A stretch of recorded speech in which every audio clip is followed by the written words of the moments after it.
James, so much time has passed. Something's happened. Please come back to our place. Love, Mary. Hello?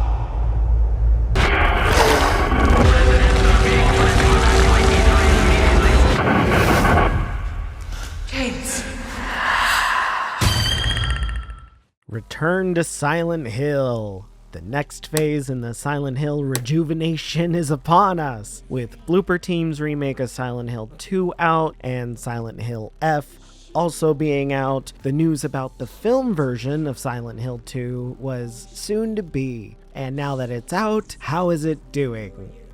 Oh boy, that is not great. Not great at all. Ugh. So yeah, I did go see it. I got the stupid postcard, and oh my god, I have thoughts. Full disclosure though, my opinion might be just a little askew. I am a fan of the story of Silent Hill 2. I personally think it is one of the best psychological horror stories ever made, and while gameplay wise I prefer Silent Hill 3, I also thoroughly enjoyed the Blooper Team remake. I thought it was really good. I'm just gonna go ahead and say that this film was absolutely never going to reach those expectations. Of course it wasn't. It's never going to be as good as the game. Yeah, I knew that from the get-go. I tried to go into the movie with no expectations and judge it on its own merit, but I will admit I was excited to see some events from the game faithfully recreated. I was also bracing myself for bad CGI or very poor story changes because of budget and timing reasons. It is difficult to boil a game down into a movie after all, so it makes sense. There's a reason why the TV show adaptations of video games, i.e. Fallout and The Last of Us, are doing so well, while movie adaptations of video games are lacking. Look at Borderlands. Certain changes have to be made in order to condense a multi-hour story or multiple games into around 2 hours while still keeping decent pacing. And oh boy, are there changes.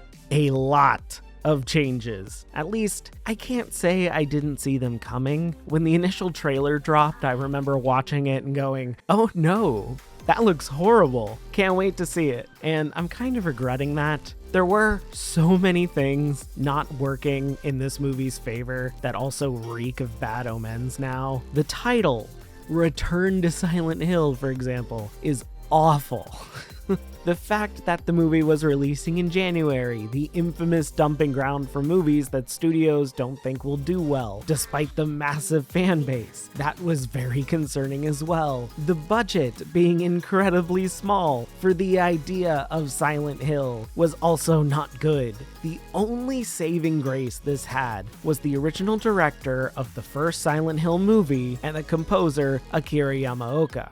I guess I should mention the previous movies really quick. The first Silent Hill film was based on the first game, but made some clear changes surrounding the characters to make it more cinematic, I guess, following the mother instead of the father now. I personally thought it was fun. I think it's a pretty good time, all things considered. The sequel, Silent Hill Revelation, was based on Silent Hill 3 and continued the story with our main girl Heather, and oh, that movie was awful, and also had some incredibly bizarre story changes and what amounts to a kaiju battle at the end with Pyramid Head. So oh my god, I hate how Pyramid Head took over the movies and stories where he just never existed. His whole point is Silent Hill 2, so at least his inclusion makes sense in this movie. But then, what is Return to Silent Hill? What is this movie even about? Let's start with Silent Hill 2, the video game. The game's story is relatively simple, all things considered. James Sunderland is a man who receives a letter from his dead wife, Mary, telling him that she is somehow alive and in the town of Silent Hill, their honeymoon destination. He travels to the town, discovers several other strange people that all seem to have been called to the town for one reason or another, and also that the town is overrun with monsters and sometimes transitions to a strange nightmare otherworld version of itself. There's a lot of psychological aspects too that dive into James's character, but also about the people he meets, like Angela, Eddie, Maria, and Laura. This movie then takes this initial premise and asks itself the simple question, how can we tie this to the previous films? Despite Silent Hill 2 being its own story with no real connection to the other Silent Hill games, it's very self-contained. Somehow the movie can't be self-contained. We have to tie it back to the other movies. So now the story is James Sunderland is looking for his missing girlfriend, not wife. Mary is now a resident of Silent Hill, and the two also lived in the town, apparently, and she also just happens to be a member of the cult that is running the town called the Order. Eddie is there. He has one scene and then he's gone. Laura is a strange little girl running around with a living baby doll, I guess. Angela is somewhat faithful, at least, to her video game counterpart, but not in any way that matters, and her scenes are so drastically short and her story is only really hinted at. And Maria is there. She doesn't serve any point at all. She's just kind of there. Also, now James is younger and a painter and also has a therapist. I don't understand these changes here. Some of them don't make any sense. I think the change to James here is just to tie in Pyramid Head, but it really doesn't work, all things considered. God, this is so difficult for me to talk about because I don't want to spoil the game, because it's a great game and I don't want to include details here. But it's ironic because all of these changes that the movie has, they don't necessarily spoil anything from the game at all. Aside from maybe one faithful boss room recreation, the story is completely different. The characters are completely different. And aside from the basic idea of man gets letter from dead/missing loved one and goes searching for her in a haunted town, the film is kind of its own beast. And that beast is not good, but it is very funny that it's based off a game and you could just watch this movie and have none of the game spoiled for you. That's funny. Some changes do kind of make sense, but only kind of. Like, for example, they changed the iconic Pyramid Head introduction scene where he barges into the apartment and sexually assaults a mannequin enemy in the game. That was never going to translate well to the screen, despite Silent Hill 2's story and enemies being inherently sexual and overtly sexualized. I mean, one boss is even called Flesh Lips. So the change here is to have Pyramid Head just attack and kill an original kind of enemy instead of any kind of sexual assault. I could argue that if the movie isn't willing to take a dark sexual approach, then it probably shouldn't have even bothered being made in the first place, considering how dark and overtly sexual Silent Hill 2 is. Come on. But whatever. Almost all of the other changes in this movie too are actively detrimental to the story, take up too much time, and confuse so much of the established narrative. Maybe I should list off some positives before I get too bogged down in what doesn't work. So, let's see here. The music is great, but that's to be expected with Yamaoka. It's iconic. The budget, while small, does work effectively for the creature designs. They all look astounding. Even though some enemies now have faces, and the whole point of Silent Hill is that the creatures are meant to be faceless because psychology, but anyway, the nurses and Pyramid Head especially look great. The lying figures are very cool too, and some of the gore is pretty neat when you see it. It is also cool that the rest stop area at the very start of the game is faithfully recreated down to the bathroom, the tunnel, and the walkway leading down to the cemetery path. That's awesome. And it looks amazing. The movie returns to it so many times actually, but unfortunately, it is painfully obvious that most of the budget went to getting that area as iconic as it possibly could. None of the other two locations look like they should, and that's right, we only visit 2 other locations. I guess you could say we go to Heaven's Night too, but not really. but the overall foggy atmosphere of Silent Hill works wonders. And the dark, rusty otherworld also looks really damn good when we see it, but that's unfortunately all the positives I can list here. So I guess let's get into the acting. Overall, I think these actors are doing their best with what they have. Most of it is incredibly wooden, but I feel like I can't really fault these actors for it. They're doing their best. The script itself is trash. It's full of clunky exposition or inane banter between characters that is laughably awkward at best. James Sunderland is played by Jeremy Irvine, who, funnily enough, was last seen in my quick reviews with Baghead. That's an interesting take.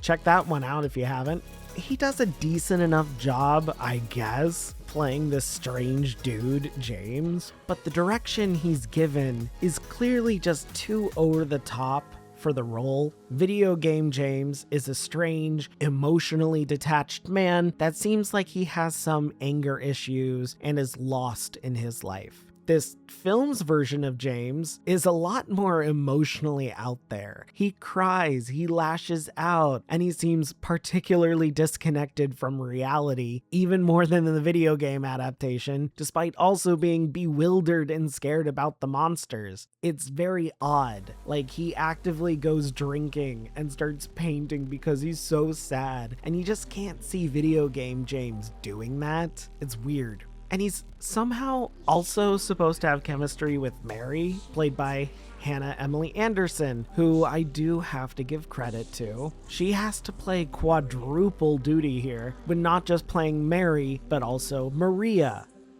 and also Angela, and also certain nightmare monsters as well.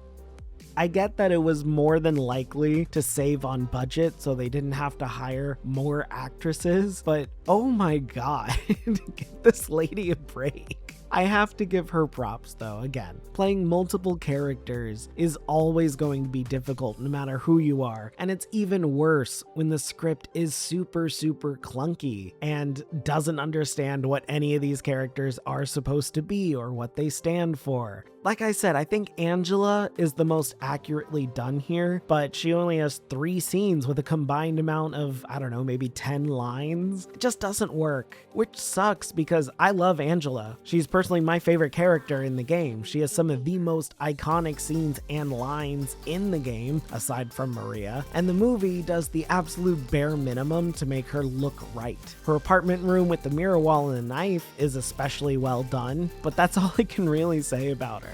Lastly, I can mention that Laura is played by Evie Templeton, who also just so happened to play Laura in the Blooper Team remake. That's funny. Again, she does a decent enough job, but the movie clearly doesn't understand who Laura is, so she's reduced to just being a strange little girl that may or may not be a ghost, kind of.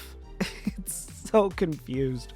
I think that's my biggest gripe by far with this movie. When it was announced and being advertised, the director, Christoph Gans, mentioned that this film was being made by fans for the fans and would be overall pretty faithful to the story. So it's even more of a letdown that the movie isn't really faithful at all and completely misunderstands the story of Silent Hill 2. The movie misunderstands James's journey and his character. It removes almost all of the psychological connections between the world, the monsters, and the characters. And overall, it's just a badly made movie. The plot is nonsensical, the pacing is atrocious, the writing is clunky and haphazard, and while it does try to have some unique cinematography, it doesn't follow through. The only saving grace here is the music and the atmosphere of the town and the otherworld. Nothing else works, and this film is worse off for it. Even if this movie was its own thing, completely unrelated to Silent Hill 2, it would also make no sense. The plot twist is beyond parody, and none of the characters are interesting to follow. It's just so frustrating because the game itself has so many iconic lines and scenes and memorable locations, and the film just throws it all away. Some of the most important locations, like the prison, are completely scrapped too. As it goes with remakes and things like that, I personally don't want to see a one-for-one, shot-for-shot remake. I think that if it can be done differently, it probably should to be more unique. But in this regard, nothing works. So a shot for shot probably would have been a lot better, which is frustrating because if the budget is there, a shot for shot shouldn't be difficult at all. Most of these iconic scenes are pretty simple set-wise. I do appreciate the faithful recreation of the Abstract Daddy boss room and the rest stop from the start of the game, but nothing else could have been done right? Nothing? Ugh. All in all, this project was flawed from the get-go, and the end product is a clunky, half-thought-out mess that holds no real value. It's not even laughably bad, it's just bad. I've seen some reviewers give this film halfway decent reviews because they were just being nice, and I don't see why anyone would bother. I do think this movie is better than Silent Hill Revelation, but that's not saying much, all things considered. This is still a bad movie. It's not fun, it's flawed, and frankly not worth anyone's time.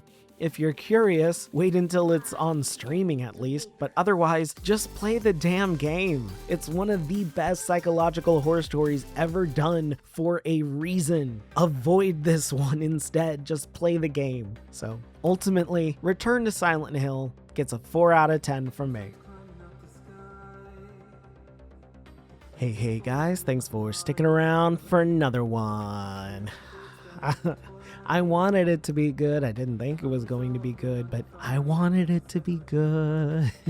I don't know. I guess now we're waiting to see if Iron Lung turns out to be good, but who knows? That's a one-man movie. And again, it is Markiplier, so maybe it's good. I don't know. I'm either seeing that or Send Help, so I don't know. Send Help's getting great reviews. It is Sam Raimi, so I'm sure it's a lot of fun. I do hope at some point we get a decent Silent Hill movie. I don't think that's going to happen because they're just so focused on the overall movie franchise when they could just be their own thing. We don't need that.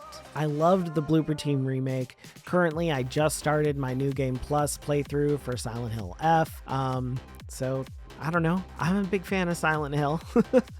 I want more Silent Hill. I think there's like one more thing in the Rejuvenation project that we'll get. I don't even think it's called Rejuvenation Project, but the one announcement I believe is Silent Hill Townfall. I don't know what that is, but maybe we'll get more details on that. I don't know. Silent Hill's always fun, so let me know in the comments below. Did you play the game? Which Silent Hill is your favorite? Did you like this movie?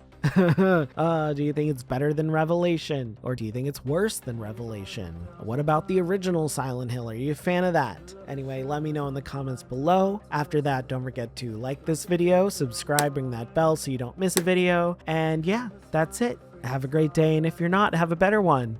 See ya.